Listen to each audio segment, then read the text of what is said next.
కాకినాడ జిల్లా ఏలేశ్వరం మండలం తహసీల్దార్ కార్యాలయం వద్ద 4 ప్రజా సమస్యలపై సిపిఐ-ఎంఎల్ వినోద్ మిశ్రా ఆర్గనైజింగ్ కార్యదర్శి కొసిరెడ్డి గణేశ్వరరావు ఆధ్వర్యంలో మహాధర్నా నిర్వహించారు.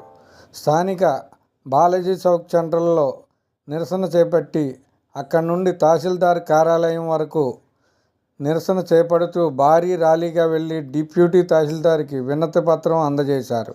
ఈ సందర్భంగా కొసిరెడ్డి గణేశ్వరరావు మీడియాతో మాట్లాడుతూ ఏలేశ్వరం మండలంలో పరిమితడక, జయన్నవరం, తిరుమాలి, అడ్డతీగల మండలం కొత్తూరుపాడులో గిరిజన దళితుల పేదలకు చెందవలసిన భూములు భూస్వాముల ఆక్రమణలో ఉన్నాయని పలువురు అధికారులకి విన్నవించుకున్నా పట్టించుకోవటం లేదని, అధికారులు వెంటనే స్పందించి గిరిజనులకు, దళితులకు న్యాయం చేయని పక్షంలో ఉద్యమం తీవ్రం చేస్తామని హెచ్చరించారు.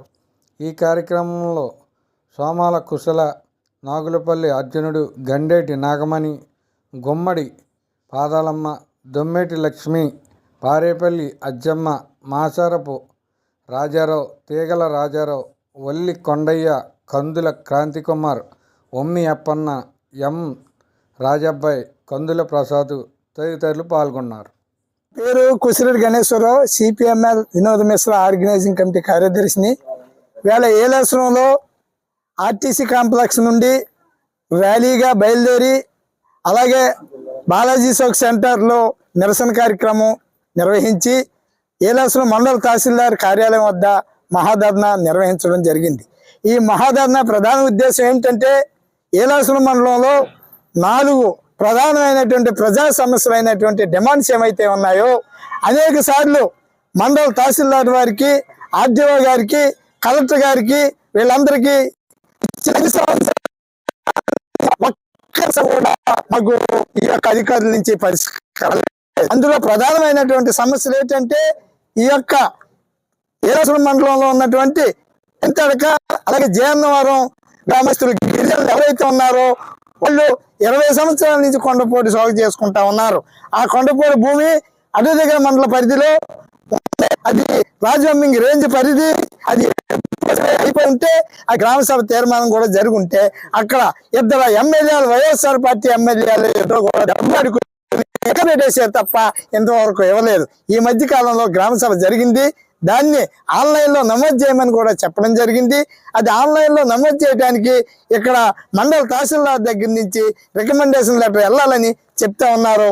తక్షణం ఆ సమస్యని ఈ యొక్క అధికారులు నిర్వహించకపోతే మేము అంచెలుగా ఉద్యమాన్ని తీవ్రం చేసి వంట వార్పు కూడా ఈ మండల తహసీల్దార్ కార్యాలయం వద్ద నిర్వహిస్తామని చెప్తా ఉన్నాం. ఎందుకంటే ఒక పక్క రైతు భరోసా కూడా 5 సంవత్సరాల నుంచి ఈ యొక్క గిరిజనులకు పడ్డలేదు. ఇది చాలా అన్యాయం అని చెప్తా ఉన్నాం. మరో పక్క ఏంటంటే మాజేటి వారి సీలింగ్ భూమి ఏదైతే ఉందో జయన్నవరంలో 9 ఎకరాల భూమి అది ఆక్రమించుకుని అక్కడ ఉండేటువంటి జగన్మోహన్ రావు అనేటువంటి వ్యక్తి ఎవరైతే ఉన్నారో అతను ఆక్రమించుకుని అది అమ్మకం పెడతా ఉన్నాడో అది కుటుంబ సభ్యుల పేద పెట్టారు. అది హైకోర్టు కూడా డైరెక్షన్ ఇచ్చిన పేదలకు పంచమని. ఎప్పటి వరకు కూడా ఈ యొక్క మండల తహసీల్దార్ వారు సర్వే చేయించలేదు. అంటే ఈ యొక్క మండల తహసీల్దార్ వారు కూడా వాళ్ళలో కుమ్మక్కైపోయి ఉన్నారా అనేటువంటిది మాకు అనుమానంగా ఉందని మేము తెలియపరుస్తా ఉన్నాం. అలాగే ఇక యార్లగడ్డ సత్యనారాయణ చౌదరి అనే వ్యక్తి విజయవాడ అయింది. ఆయన 26 ఎకరాలు సీలింగ్ భూమి గయ్యాలి. అది కొంత సొంత భూమి కొని ఆ భూమిని పిల్లల పేరుని, వాళ్ళ భార్య పేరుని, అందరి పేరుని కూడా తప్పుడు రిజిస్ట్రేషన్ చేసుకుని ఎకరం 50 లక్షల రూపాయలకి అమ్మకానికి సిద్ధం చేసి ఉన్నాడు. ఆ భూమిని 86 మందికి ఏలేశ్వరం, జయన్నవరం అక్కడ పేదలందరికీ కూడా అరెకరం చొప్పున పంచిపెట్టమని మేము హైకోర్టును కూడా ఆశ్రయించాం. ఇంతవరకు కూడా వాళ్ళకి నోటీసులు ఇవ్వలేదు. ఎంఆర్ఓ గారు ఇక్కడ ఎంఆర్ఓ ఆఫీస్ ఉందా లేదా అని మాకు డౌట్ వేస్తూ ఉంది. ఎందుకంటే మేము పెట్టిన ప్రతి పిటిషన్కి వాళ్ళకి నోటీసు పంపి మాకు ఎండార్స్మెంట్ ఇవ్వాల్సినటువంటి పరిస్థితి ఈ ఎంఆర్ఓలకు ఉంది. కానీ ఆ పని ఎందుకు చేయడం లేదు ఈ మండల అధికారులు? అంటే ఈ యొక్క భూస్వామి అధికారులతో కుమ్మక్కైపోతున్నారా? అసలు ఏంటి మాకు అర్థం కావటం లేదు. ఈ వైఎస్ఆర్ ప్రభుత్వం ఉన్నంతకాలం అనేక ఇబ్బందులు పడ్డాం. ఇప్పుడైనా తెలుగుదేశం కూటమి ప్రభుత్వం అధికారంలోకి వచ్చింది, మాకు న్యాయం జరుగుద్దని నమ్మకంతో ఈ యొక్క కార్యక్రమాన్ని నిర్వహిస్తా ఉన్నాం. మరో పక్క మన ఏలేశ్వరం మండలంలో ఉన్నటువంటి తిరుమాలి గ్రామం, ఆ తిరుమాలి గ్రామంలో వారి కుటుంబీకులు భూమి ఎక్కువైపోయి వాళ్ళు భూదాన బోర్డుకి రాశారు. ఆ భూదాన బోర్డుకి రాసింది వీళ్ళు బెనామీ పేర్లు కొంతమంది ఊళ్ళోని ఉద్యోగస్తుల పేర్లు పెట్టి వాళ్ళే పొన్నుకిచ్చుకుని గొన్నబాబు అది అనుభవంతో అన్నాడు. దీన్ని హైదరాబాదు భూదాన బోర్డుకి తెలియపరచగా వాళ్ళు నోటీసులు పంపి అనర్హులందరినీ రద్దు చేసి అక్కడ దళితులకి పట్టాలు ఇవ్వడం జరిగింది.